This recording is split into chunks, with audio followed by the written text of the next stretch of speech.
Hey, everybody. When people start talking about therapeutic nutrition, I really kind of get passionate because we're talking about diseased animals. We're talking about animals that are suffering. So when I hear um, opinions out there that I know are misleading, I know they're just flat out wrong, I have to respond. So Dr. Jones, a few weeks ago, I think, did a video on hydrolyzed protein diets. And I need to at least give you guys the other side of the story, the other perspective, because it's so harmful when this information's out there and it's presented in a way that it really is just fear mongering, is all it is. So let's go ahead and look at hydrolyzed protein. Is it good or bad? That's kind of the title of his video. I will link his entire video so that you'll see I'm not taking anything out of context, and you can go and watch it if you want. But I'm just going to take a couple snippets to show the difference of opinion between what he's saying and what I'm going to tell you. So here we go. Let's look at hydrolyzed protein diets.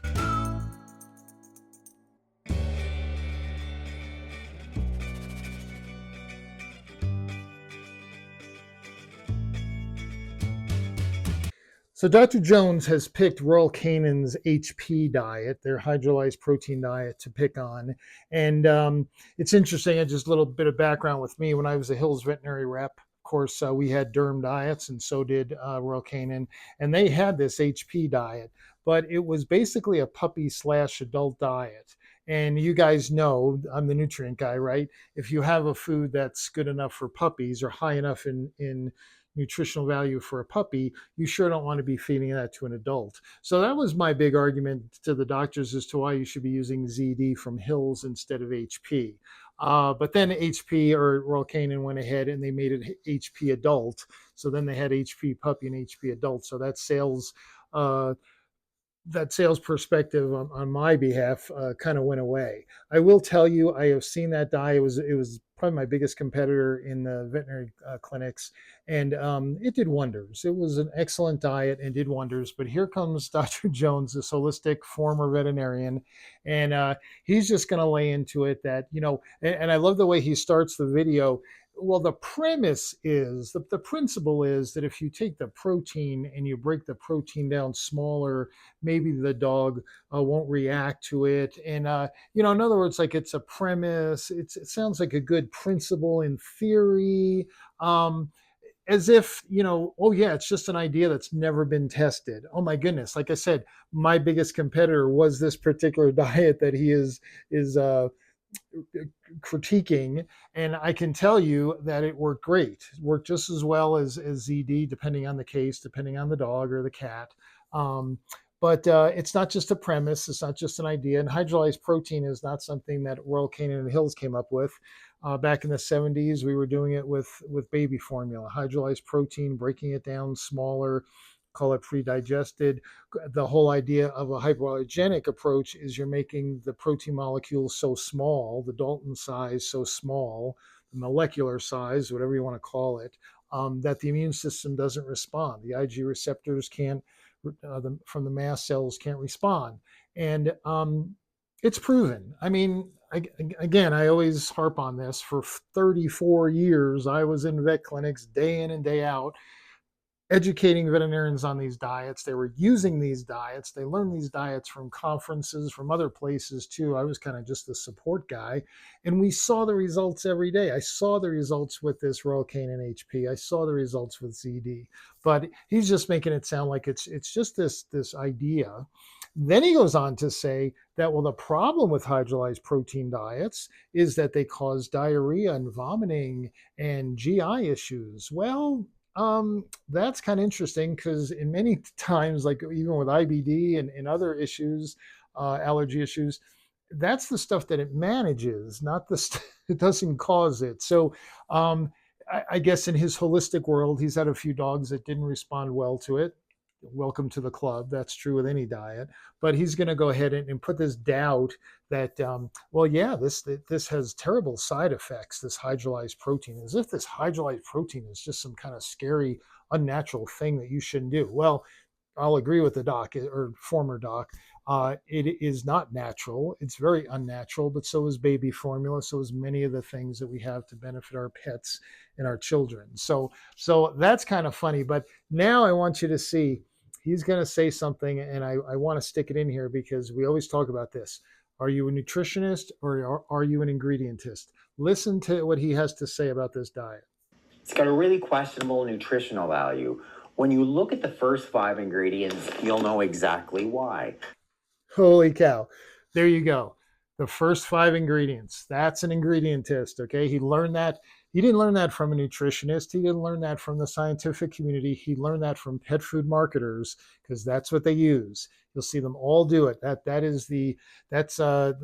of the tenets of an ingredientist. Look at the first five ingredients. Who came up with that? The marketers that knew we can manipulate those ingredients by vague definitions, and also by, we know it goes by weight, so we're going to split up things, we're going to use water weight, we're going to use all kind of things. But yeah, keep looking at those first five ingredients. Here's a guy that claims to be, well, he was a veterinarian. He's definitely into nutrition at some level. And does he look at the nutrients to say this is a good quality food? No, he looks at the ingredients. Boom. Bad smelling, and other people report bitter tasting. I don't know who tests that, but someone has. And I would think this tastes bitter. Like, thing that we would call pet food. Like, what is that?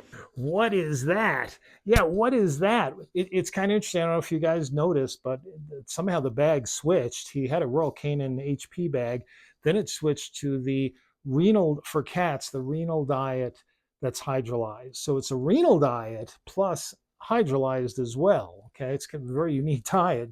Kind of rare to have a cat with allergies and kidney disease, but there you go. If you had them, here's the diet for it. So this is a renal diet. Oh, what is this? You're a man of science to some degree, and you're looking at a kibble. What is this? Well, it's actually a renal diet designed with optimal levels of protein, controlled phosphorus, probably added vitamin B. I mean, all kinds of stuff going into that. Hydrolyzed, of course, because it's a hydrolyzed diet. All he sees is, I got this kibble here, ooh, and it stinks. Are you kidding me? Are you kidding me? Now, I don't know if you picked on Royal Canin because they actually use soy protein as their main protein source that they've hydrolyzed. Now, Hills uses in ZD, they use hydrolyzed chicken liver. So he probably would not have big objection to chicken liver. I don't know, maybe he would, but again, it seems to be the hydrolyzed part he doesn't like. But if he had chosen ZD, he would not have been able to lamb-based soy. He would be able to see that it was a meat. Doesn't matter as long as you're providing all the amino acids that the animal needs, which the nutritionists at Royal Canin know how to do that. They can do that. He didn't check that. He's not interested in amino acids. He's not interested in nutrition. He just doesn't like that brewer's rice is the first ingredient, or they're using soy or something like that. Again, it's what a difference in the nutritionist and the ingredientist. Then he goes on to say how, soy has been linked to just about every bloat. I mean, every condition you can think of, it's been linked. There's reports, not studies, not peer-reviewed studies, but there's been reports that it causes this, and it causes seizures, it causes diabetes, it causes all kinds of stuff. That is strictly anecdotal. That's strictly fear-mongering, but that's what you get from ingredientists because they're not looking at nutrition, they're looking at ingredients. So then he goes into the microbiome and explains the microbiome very well. I'm not going to repeat it here. As if, okay, we're hydrolyzing the protein. Sure, that might change bacteria a little bit, but if you're going to talk about the microbiome and the health of the microbiome, that would come from prebiotics, from the fiber you're putting in the food that is feeding the bacteria. When these foods first came out, the FDA said that these foods, they've not been adequately evaluated by the FDA for safety, efficacy, or nutritional value. And then they said because of that, you should just trust your vet. The vets are the ones who are going to provide oversight. They're going to tell us if there's a problem. Okay then. All of the ingredientists love to use this little trick here. They'll come out and say, just like he did, oh, the FDA has not evaluated this product on safety, efficacy, or nutritional value. Well, that sounds really bad, right? I mean, it's not even been tested. There's no research behind it. No, that's not what that means. He's just kind of twisting the facts. The fact is the FDA doesn't have any control over therapeutic diets. Okay, so that's why they haven't tested for efficacy and safety and nutritional value. Now, as far as safety and efficacy, there are tons of the studies are done way before that product ever hits the street. There are all types of studies done, some done directly by Hills, some funded out to universities, some they're pulling research from other research. I mean, again, Royal Canin and Hills and Purina have been looking at hydrolyzed protein. It's not like just one company did it. All of them have been doing it. They've all been researching it. The Dalton size for each diet is different. The research and the conclusions that each company comes up with are a little different. Okay. Their diets are definitely a little different. But that's all done outside of the FDA. The FDA has nothing to do with it. So for Dr. Jones to say, well, it hasn't been tested, and again, he's not a veterinarian anymore, but just talk to veterinarians, talk to practicing veterinarians that aren't into Eastern holistic mumbo jumbo, and they'll tell you, holy cow, I use HP constantly and the stuff works. I use Hills ED constantly and the stuff works. They'll swear by it. As far as the nutritional value, I mean, any veterinarian, I can take this book here, I can look up ZD, I can find the as-fed percentage of every nutrient. I can see the dry matter percentage. I can see the grams and milligrams per 100 kcals in each diet. I can look at a page that at least starts to highlight some of the research behind hydrolyzed diets. And I can go to every other diet that they make. Okay. That's all available. This is, and it's so weird. I've said this before in the other videos. When I looked at Dr. Becker, when I looked at Dr. Judy, especially when I looked at Connor Brady, he's not a vet, but he's a nutrition guy. And now I look at Dr. Jones, and what I see here is they're always back in the 80s. They're always back, and it's going to show up here in a second when he tells you his advice, which isn't bad advice. It's just old advice. He doesn't like hydrolyzed. No veterinarian liked Hydrolyzed when it first came out because it was new, it was different. They were used to the old school, which we're going to see in a minute.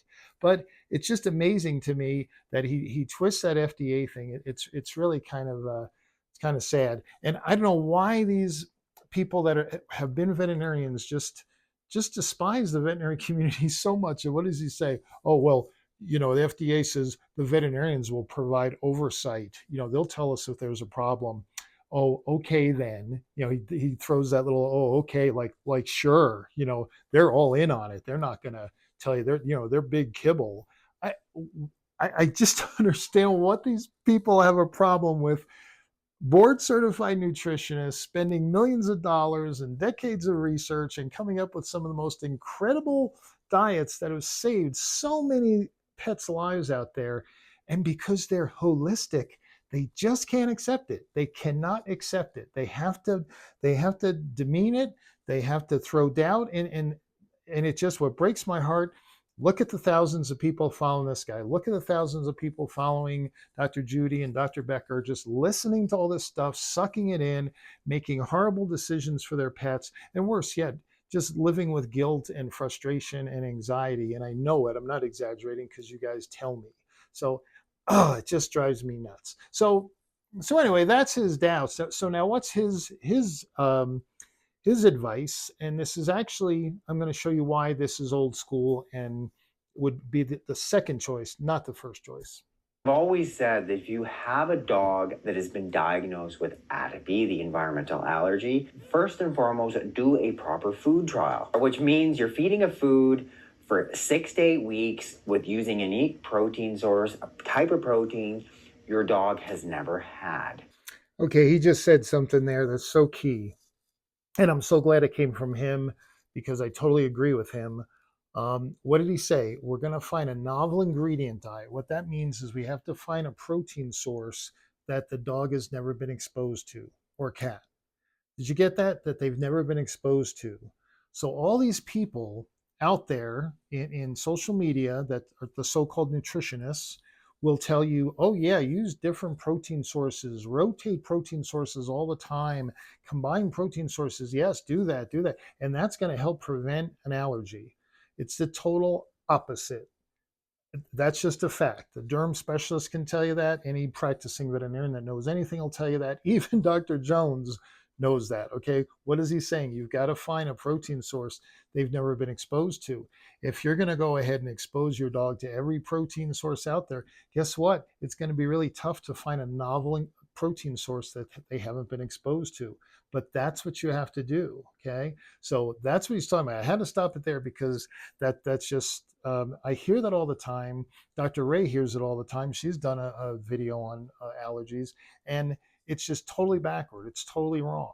Okay, you really want to just stick with the protein source of the diet you're feeding. So, God forbid you do need to start doing a food trial. You've got lots of other options available. You just feed them everything under the sun.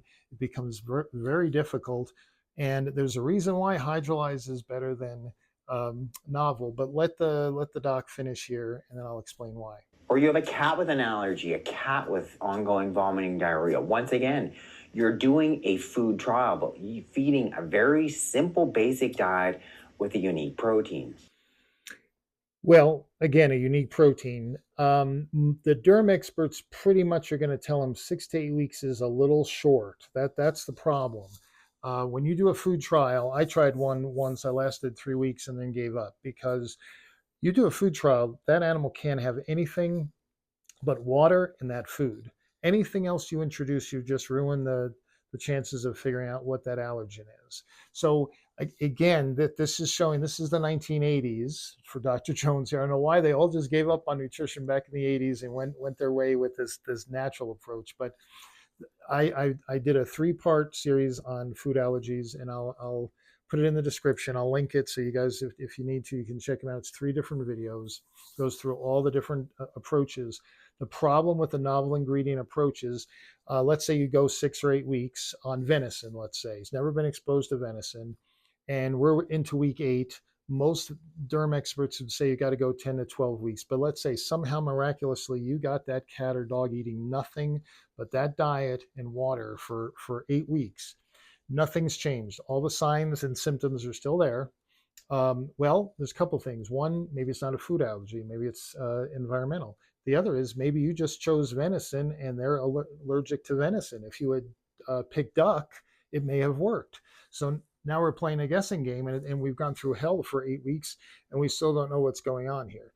The other is, let's say it works. The problem with an immune system is, well, the venison worked, but guess what? In 8 months, the cat's immune system decides, you know what? We don't like venison now, and boom, you get all the signs and symptoms back again. Okay, that can happen with any protein source. Okay, hydrolyzed is better because there's no guessing games. If it works, it's going to work probably in a much less time, probably about 6 weeks. Don't ask me why. I don't know why, but it does work faster. The other is they're never going to develop an allergy toward that hydrolyzed protein, so that's great. It's a more efficient, faster way of doing it, and what the derm experts for years didn't like about hydrolyzed diets, it didn't tell them what the allergen was. And it seems like Dr. Jones would like to know what the allergen is too. But most pet owners, hey, if I can feed this and my dog does great, I'm happy. I don't care what he's allergic to. He's not allergic to this food. That's the main thing. Yes, you can buy commercial pet foods that have novel protein, but this is something that you can do at home. Instead of your dog or cat eating chicken, you can be feeding turkey. I mean, a really simple diet. We're be including like 1/3 animal protein for your dog, i.e. 1/3 turkey.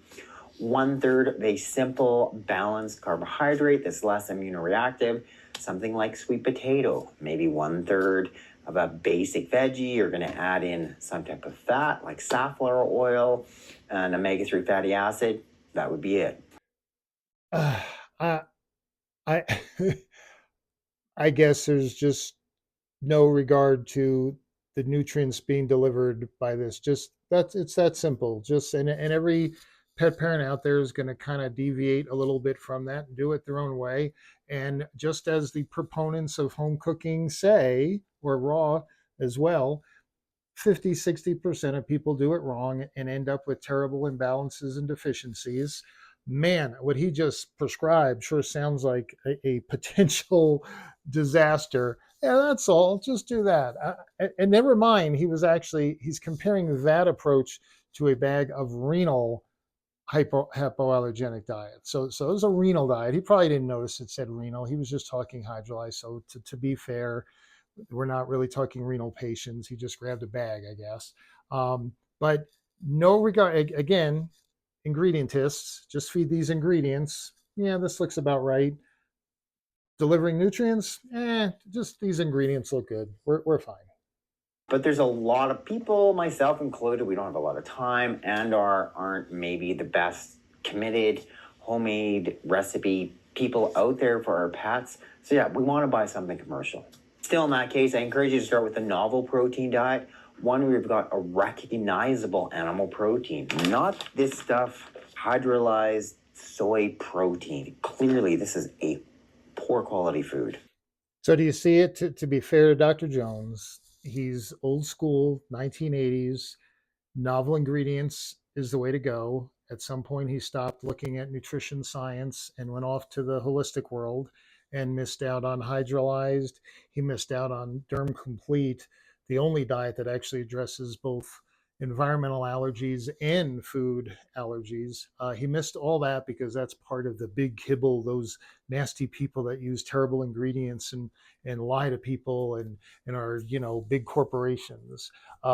So there you go.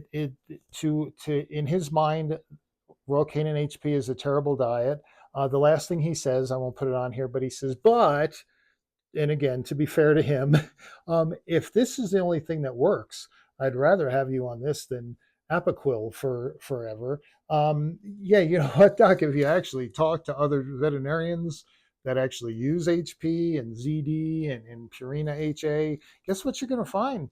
Yeah, it works a lot. It actually does. You don't have to be as afraid of it as you are, and you don't have to think that it's low quality. You can look at the nutritional value. You can look at studies. You don't have to trust the FDA. God, who anymore after Dr. Fauci and the COVID fiasco? Anybody that trusts our government agencies, you're crazy. I'll take the board certified nutritionist when it comes to nutrition and therapeutic food for my pets. So there you go, folks. If you have been convinced by one of those social media celebrities that hydrolyzed protein is so bad and it comes from those big evil companies, I hope at least this dispels a little of that for you, at least give you another perspective to look at.